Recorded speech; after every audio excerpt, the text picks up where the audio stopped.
trazer as principais notícias do dia. Vamos aos destaques. PF de Lula retalia governo americano e retira credenciais de servidor dos Estados Unidos. Ditador de Cuba afirma que o país está pronto para se defender dos Estados Unidos. Governo Lula torra 350 milhões de reais para alugar navios sob a sombra de Borcaro. Estes e outros assuntos agora em Oeste Sem Fio. O diretor-geral da Polícia Federal, Andrei Rodrigues, informou na tarde desta quarta-feira que a instituição retirou as credenciais de um agente da imigração dos Estados Unidos que atua aqui no Brasil. O chefe da PF de Lula comunicou a medida durante entrevista à Globo News. Sem as credenciais, o servidor norte-americano perde o acesso à unidade onde trabalhava em Brasília e a algumas bases de dados. Ontem, Lula afirmou que adotaria o princípio da reciprocidade com os americanos depois da expulsão do delegado Marcelo Ivo, acusado de burlar regras de extradição. O princípio da reciprocidade, como regra geral, ele rege as relações internacionais. E nós, policiais, temos esse acordo com as agências. À medida que uma agência retira as credenciais do meu policial, eu retiro as credenciais do policial norte-americano que está aqui. E digo isso, faço com muito pesar, porque eu gostaria que nada disso estivesse acontecendo e eu torço para que a gente consiga sentar à mesa, dialogar, conversar e poder dar continuidade com absoluta regularidade.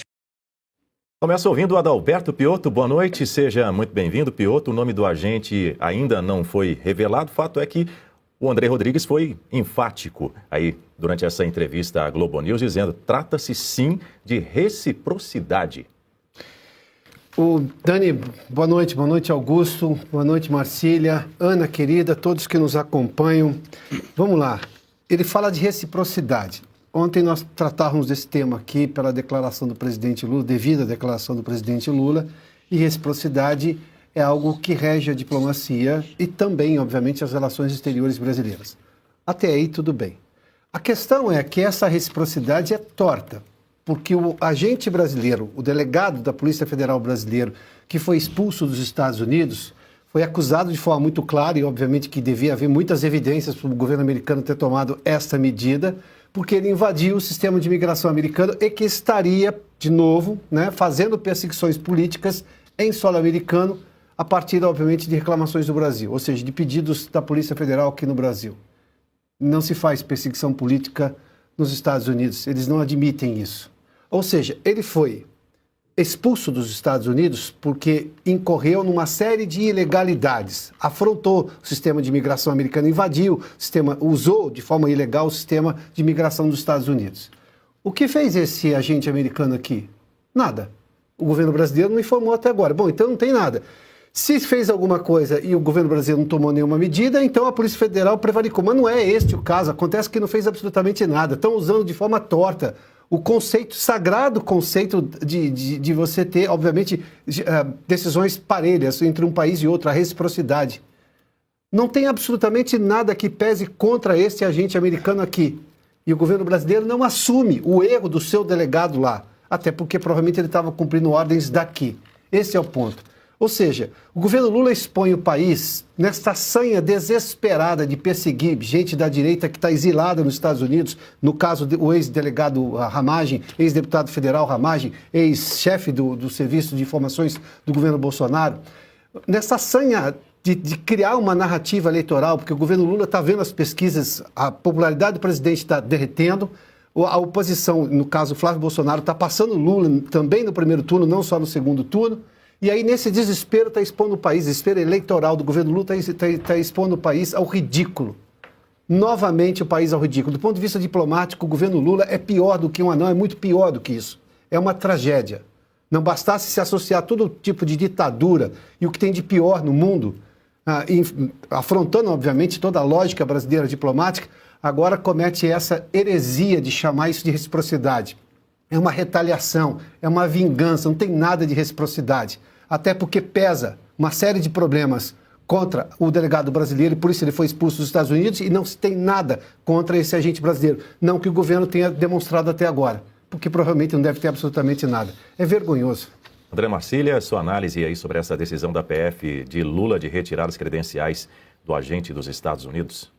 Boa noite, Daniel. Boa noite, Piotr, mestre Augusto, Ana, meus amigos, toda a audiência. Olha, primeiro que, como a gente tem dito aqui, não há reciprocidade para alguém que comete um crime. Então, se ele foi expulso porque cometeu um crime, o que seria reciprocidade? Vamos chamar um policial norte-americano porque cometeu um crime aqui no Brasil também?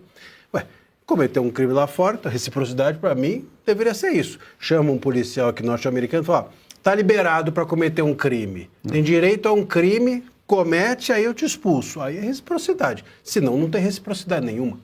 Em primeiro lugar, depois que o Andrei Rodrigues, ele deu declarações hoje que não fazem o menor sentido. Nada. São completamente conflitantes. Ele deu duas declarações. Uma delas é essa.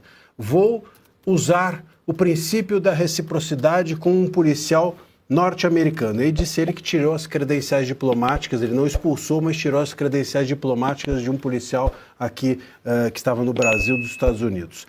E claro, tirou as credenciais, o policial vai embora, vai ficar fazendo o quê aqui sem as credenciais diplomáticas? Mas ele, ao mesmo tempo que disse que o policial dos Estados Unidos tinha suas credenciais diplomáticas retiradas, ele também disse o seguinte, que o tal do Marcelo Ivo, o policial brasileiro, ele não foi expulso do Brasil. Ele deu hoje essa declaração.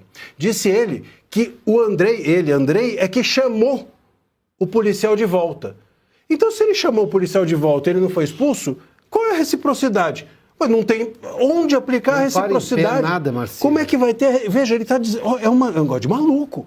É um negócio de maluco. Ele fala assim, não houve expulsão. Eu chamei de volta. Aí, ao mesmo tempo, ele dá outra declaração e diz assim, como ele foi expulso, vou aplicar a reciprocidade. Bom, tem que decidir, ou foi expulso ou não foi expulso. Porque se ele não foi expulso, não tem reciprocidade para ser aplicada. É uma coisa realmente indigna de um policial, aliás, de um policial com 2 neurônios, nem só de um policial. O que está por trás disso é que a cúpula da Polícia Federal, representada pelo senhor Andrei Rodrigues, é atrelada ideologicamente ao governo Lula. E o governo Lula, ele quer criar, mais uma vez, aquele discurso eleitoreiro da soberania, de que a soberania brasileira está sendo atacada pelos yankees norte-americanos, o anticapitalismo precisa vigorar, enfim, é o único discurso que o Lula conseguiu emplacar até agora e subir um pouquinho nas pesquisas quando houve a Magnitsky, aquele papo todo. Ele está tentando reeditar um discurso eleitoreiro que deu certo, da forma estabanada com que ele e os seus apaniguados sempre procedem. Boa noite, Ana Paula Henkel, seja bem-vinda mais uma vez, assim como disse o André Marcília agora há pouco aqui no comentário dele. O André Rodrigues afirmou aí que o servidor não vai ser expulso do Brasil, esse servidor norte-americano, e também falou, mais uma vez, que o Marcelo Ivo não foi expulso dos Estados Unidos, algo que difere e muito do que escreveu o Escritório para Assuntos do Hemisfério Ocidental do Departamento dos Estados Unidos, dizendo sim, que ele foi expulsou esse oficial, o Marcelo Ivo de Carvalho, dizendo o seguinte, acusando-o de manipular o sistema de imigração para contornar pedidos formais de extradição e estender perseguições políticas. Boa noite. E será que essa extensão chega a Felipe Martins, Dani? Boa noite, professor Marcília, Piotr, boa noite, mestre Augusto Nunes e a nossa audiência maravilhosa. Bom, Dani, veja só, reciprocidade. Tudo bem que o tweet do Departamento de Estado foi educado. Ele foi convidado a se retirar, mas para bom entendedor, palavras educadas bastam, né?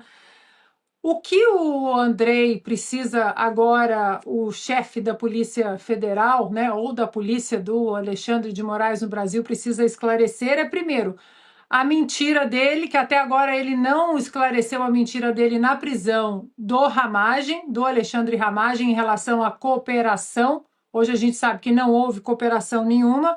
E outra coisa também, Dani, o Marcelo Ivo, ele teve muita sorte, viu? Porque há 2 cidadãos chineses presos em prisões federais aqui nos Estados Unidos por uma situação muito parecida com a do Marcelo Ivo. Outro ponto importante, veja como o governo brasileiro diplomaticamente está totalmente despreparado. Vocês lembram daquela ação do governo Lula ao retirar o visto do representante hoje no Departamento de Estado que cuida do Brasil, da desk do Brasil, que é o Darren Beattie, quando o Darren Beattie ia para o Brasil, para aquele encontro, né, do governo dos Estados Unidos com alguns governadores brasileiros para discussão, né, dali do assunto de terras raras, pois bem, o Darren Beattie foi retirado o visto e os americanos não retaliaram, simplesmente ficaram quietos, não foram à imprensa, não foram ao X, disseram paciência. O que aconteceu nos bastidores a gente não sabe. Agora, Dani, queria trazer aqui com exclusividade para a nossa audiência uma grave denúncia que eu recebi hoje, inclusive já passei para o nosso editor Edilson Salgueiro, a matéria já está disponibilizada para o público. Uma grave denúncia que eu recebi hoje, Dani, de um delegado da Polícia Civil que atua em conjunto com a Força Integrada de Combate ao Crime Organizado, o FICO, né? E claro que preservamos a identidade, essa pessoa forneceu documentos e, enfim, até inclusive conversas com o Marcelo Ivo, e nós vamos preservar a identidade e segurança desse delegado, mas esse delegado, Dani, ele disse que no escopo da colaboração da FICO com autoridades americanas, né, que era identificar brasileiros que estavam residentes aqui nos Estados Unidos e que estavam envolvidos em crimes graves, como lavagem de dinheiro, até assassinatos e possivelmente tráfico humano, que essa pessoa me relatou que ao final de 2025, após vários meses de intenso trabalho, um dos casos, inclusive, mais de um ano, e aí documentação farta sobre esses criminosos brasileiros residentes nos Estados Unidos, tudo parava no Marcelo Ivo. Investigações paravam, prisões paravam, deportações paravam, tudo, uma leniência e uma lentidão acontecia quando tudo era reportado ao Marcelo Ivo, que era o chefe da Polícia Federal em relação a todas essas operações nos Estados Unidos. Pois bem, esse delegado entrou em contato com a Embaixada do Brasil em Washington pelos canais oficiais, a Revista Oeste tem esse e-mail, e questionou por que ou de uma possível prevaricação do Marcelo Ivo em relação ao prosseguimento dessas investigações, dessas prisões, já que era um material farto em relação a essas pessoas, brasileiros investigados nos Estados Unidos. A embaixada do Brasil em Washington disse que ia averiguar, que ia investigar o que estava acontecendo, e Daniel, ficou por isso mesmo.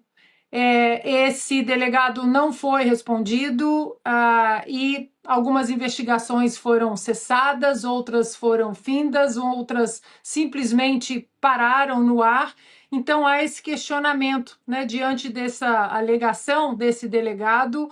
Acho que nós temos que questionar o governo brasileiro agora, por que a embaixada em Washington e o Marcelo Ivo ignoraram essas solicitações e falharam em agir de acordo com essas forças-tarefas que eram feitas para prender reais criminosos nos Estados Unidos e não perseguidos políticos como o Alexandre Ramagem.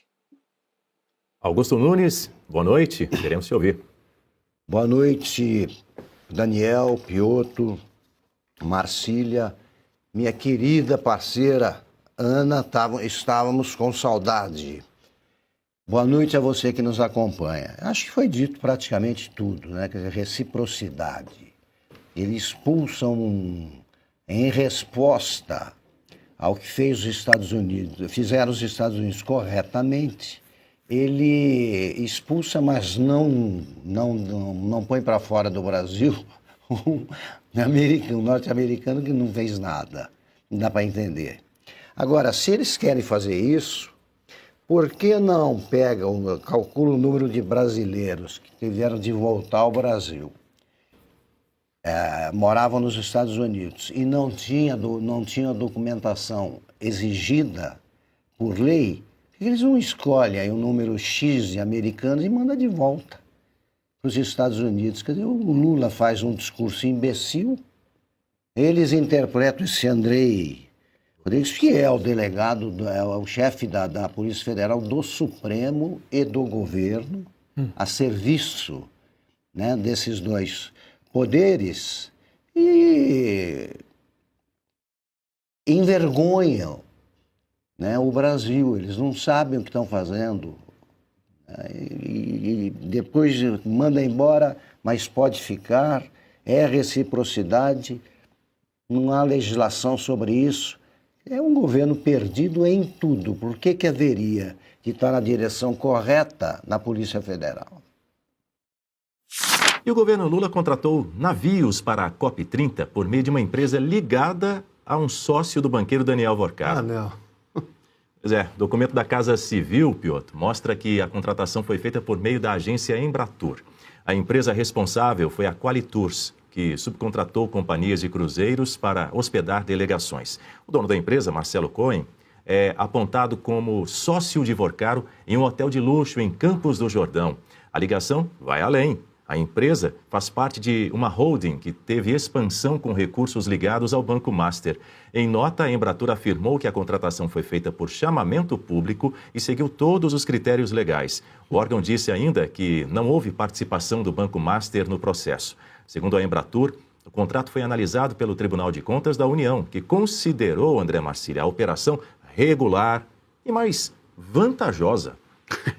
Chamamento público só se for chamar o Vorcaro. Vorcaro, vem cá. Foi o chamamento público que eles fizeram. Chamamento público é uma forma de licitação. Nós temos diversos órgãos que verificam ou deveriam verificar essas questões e assinam o carimbo de legalidade desses atos. Mas está claro, nós temos uma nação corrompida. Eu acho que esse caso Vorcaro precisa demonstrar que as instituições brasileiras estão totalmente corroídas. Totalmente corridas, estão ocas. A legalidade não passa por ninguém, quase, né? Por ninguém. Nós precisamos recuperar o país a partir da destruição que o Vorcaro causou. A gente fala sempre, tem de falar mesmo do STF, mas não é só no STF, não. A gente tem que pensar assim, se chegou no STF, imagina o resto. Se chegou, o Vorcaro conseguiu bancar ministro do STF, imagina o estrago que ele não fez na base do funcionalismo público. Imagina o que ele não fez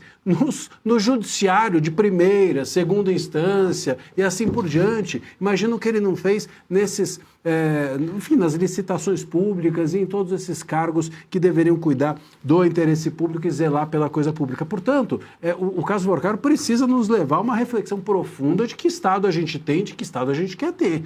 Não é só punir ministros, mas a gente precisa realmente que a próxima legislatura, a gente estava falando aqui da legislatura do Senado, de uma renovação do Congresso, isso é essencial para uma reforma administrativa, para reformas profundas no Brasil, se a gente quer ter aqui um ar de legalidade. Porque está explícito que o Brasil está submerso na vagabundagem, financiada por grana suja.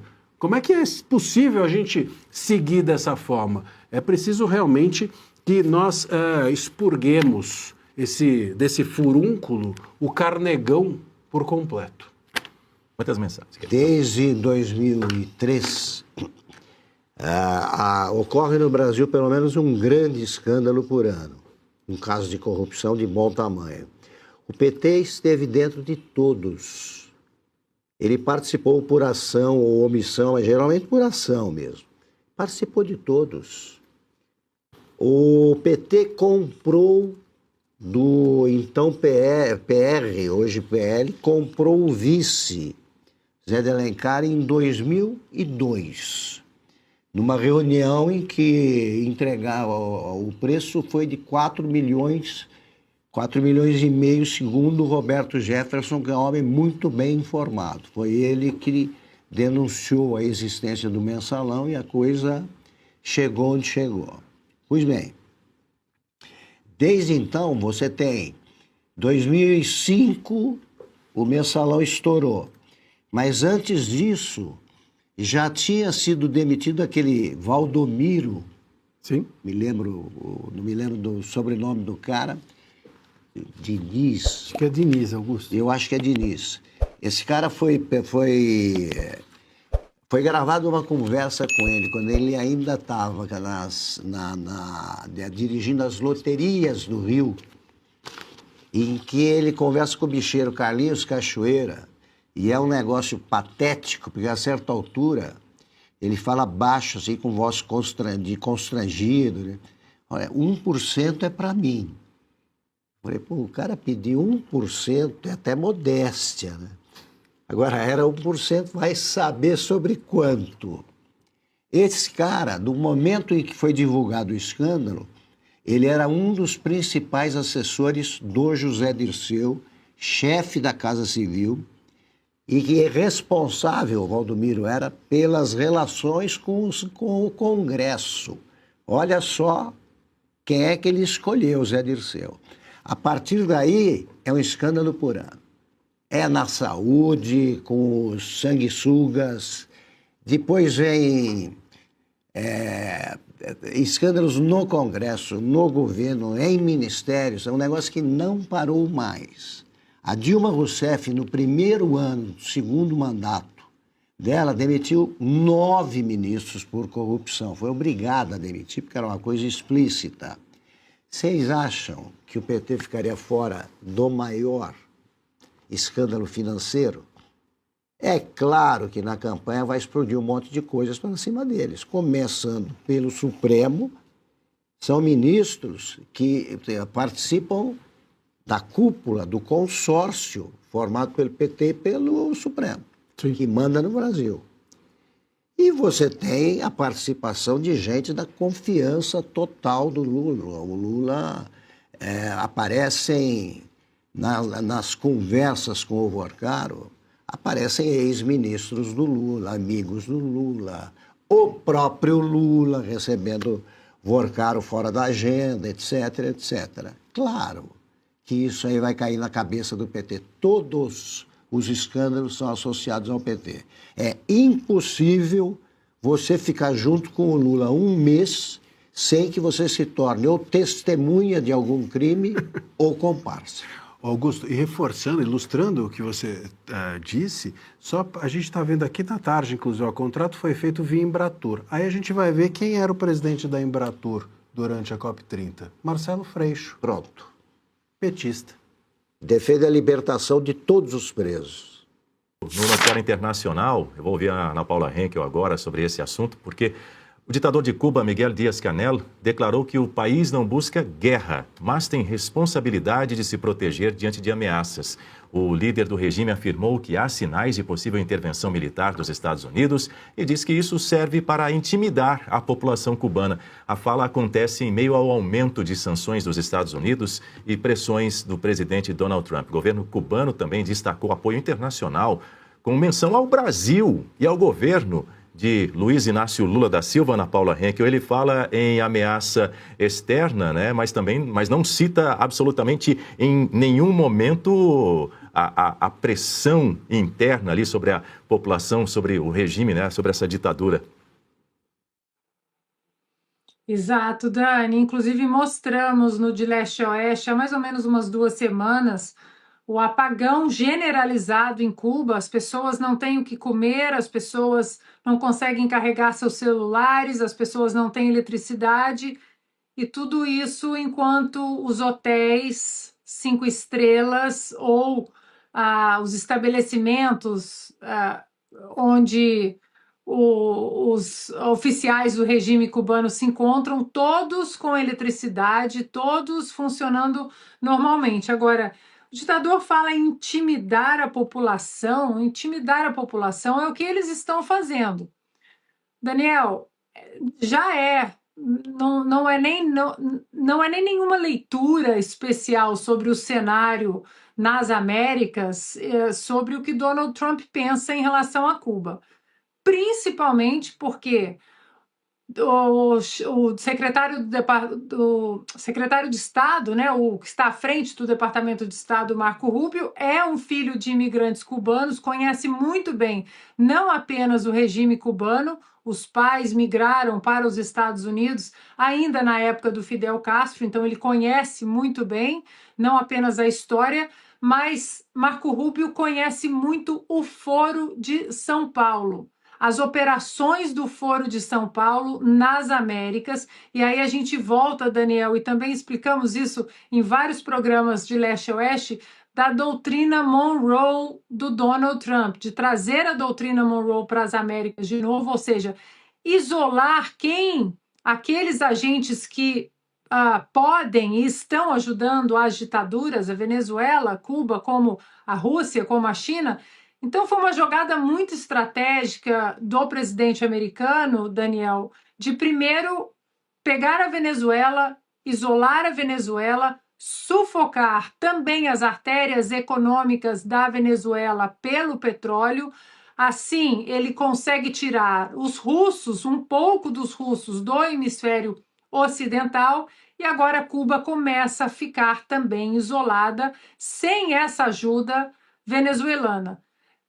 Eles falam abertamente, Daniel, tanto o secretário Marco Rubio, como o presidente Donald Trump, como o secretário de guerra Pete Hegseth, que Cuba está na lista, a libertação de Cuba. Eles não falam de operações militares, de tomar território cubano, mas eles falam da libertação do povo cubano. Essa libertação está entre as principais prioridades dos americanos nos próximos meses. Duas ditaduras no ano de 2026, quem sabe o Irã também, seria realmente um sonho. Olha aqui, em 1959, 1º de janeiro de 59, quando o Fidel entrou em Havana com os guerrilheiros vitoriosos, lá Cuba era uma ditadura, né, controlada lá pelo Fulgêncio Batista, tinha uma economia dependente da monocultura da cana e havia prostitutas demais em Havana, universitárias. Ali tinham que recorrer à prostituição para sobreviver. Passados 67 anos, pouco mais que isso, Cuba é controlada por uma ditadura, né? Não tem força, nem a monocultura da cana tem muita força, a força que já teve, eles não conseguem exportar, e há prostitutas demais em Havana. Eles deram uma volta de 67 anos e o país piorou. Se você fizer um plebiscito ali em Cuba, honesto, é provável que eles adotem a solução de Porto Rico, viram Estado americano, aí porque fica muito melhor a vida. Não estou fazendo piada, fica melhor a vida. E ali a solução venezuelana também é perfeitamente viável. Se você tirar esse Díaz-Canel, a população renuncia aí a essa ditadura comunista grisalha demais, né? Demais. No dia seguinte, eles não têm o que comer, não têm combustível, não têm energia elétrica. É um país falido. Falido. Dani. Diga, Ana. Rapidamente, é impressionante como o que nós ouvimos aqui, a importância do secretário de Estado Marco Rubio, um filho de imigrantes cubanos, ele que é um cubano-americano.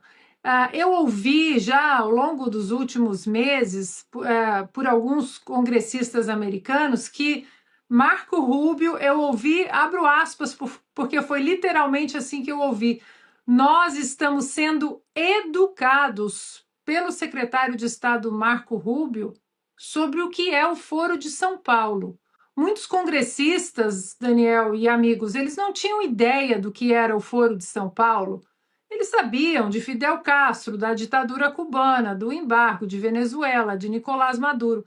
Mas esse conhecimento dos tentáculos do Foro de São Paulo, das operações do Foro de São Paulo, e, claro, consecutivamente, Lula envolvido nisso tudo, eu ouvi de mais de 1 ou 2 congressistas. Nós estamos sendo educados pelo secretário de Estado sobre o que de fato é e o que significa o Foro de São Paulo na América Latina. Esse conhecimento não tem volta. Quer complementar, Piotr? Não, rapidamente. A gente sempre fala aqui do quanto as redes sociais são importantes para o debate. Ontem trazíamos a informação de que os jovens estão se movendo mais à direita no mundo inteiro e também aqui no Brasil. Eu tenho acompanhado nas redes sociais várias jovens, sobretudo meninas cubanas que moram no Brasil, e elas mostram exatamente, elas contam, ou seja, numa linguagem muito acessível, sobretudo para o jovem, porque eu fiz parte de uma geração que tentaram também me convencer de que Cuba era um paraíso. Porque lá a medicina é excelente, lá ninguém passa fome, tudo funciona, a educação de primeiro mundo. Esses jovens hoje veem essas meninas cubanas contando nas redes sociais, numa linguagem absolutamente acessível, franca, honesta, dizendo Cuba é uma tragédia. Elas explicam com, obviamente, quem viveu lá, né? Mostrando um abuelo, né? Um avô que conseguiu sair de lá e que chega no supermercado aqui no Brasil e vê aquela oferta de produtos, coisa que ele não tinha em Cuba. Ou seja, isso tudo demonstra claramente e, obviamente, leva esses jovens a não acreditarem mais na mentira que tentaram contar para a minha geração e para outras também. Esses jovens agora veem isso aí é uma farsa. A esquerda é uma farsa no mundo inteiro. Isso. Ela não vive sem a subvenção de alguém. Se é num país, sem a subvenção de quem produz. Se é um país em relação ao outro, é aquele país que sustentou, como a União Soviética sustentou Cuba. A Venezuela vivia, inclusive, sob a China, que continuou sustentando parte da Venezuela. A esquerda é uma farsa, ela não funciona, ela nunca funcionou. A primeira resposta é clara, né? Quem tentava pular o muro lá de Berlim? O da ocidental para oriental, oriental para ocidental, como agora também. Os cubanos é que se lançam em direção a Miami, não ao contrário. Os da Flórida não querem morar em Cuba. Enquanto isso, na semana passada, o Chico Buarque foi a Cuba, foi a Havana. Aliás, eu vi até uma imagem ridícula dele encontrando-se com alguns músicos cubanos. Provavelmente o regime ofereceu um pedaço de pão para lamentável isso, mas deve ter sido para esses músicos. Não duvido que tenha sido. Duvido, para se juntarem ao Chico Buarque cantando Pequena Serenata Diurna, que é uma música que começa Vivo em um país livre. Vivo em um país livre, imagina só. As movimentações da Polícia Federal nesta quarta-feira acenderam um sinal de alerta máximo nas relações diplomáticas entre Brasil e Estados Unidos, ao retirar as credenciais de um agente americano sob o pretexto de reciprocidade. O governo Lula parece ignorar as graves acusações que pesam contra o delegado brasileiro, expulso por Washington. O uso ilegal de sistemas para fins de perseguição política. Enquanto isso, internamente, o governo enfrenta novos questionamentos sobre a lisura em contratos milionários. No plano internacional, a pressão aumenta, com a ascensão de nomes como da COP30, operados pela Embratur de Marcelo Freixo. Marco Rubio, no Departamento de Estado americano. O cerco contra o Fórum de São Paulo e as ditaduras aliadas de Lula, como a de Cuba, tende a se fechar de forma definitiva. O Brasil caminha para um isolamento perigoso ou para uma submissão ideológica que compromete nossa credibilidade. Continue acompanhando os desdobramentos desses fatos aqui no canal. Agradecemos sua audiência. Não esqueça de se inscrever, ativar as notificações e deixar seu like para fortalecer o jornalismo independente. Até a próxima!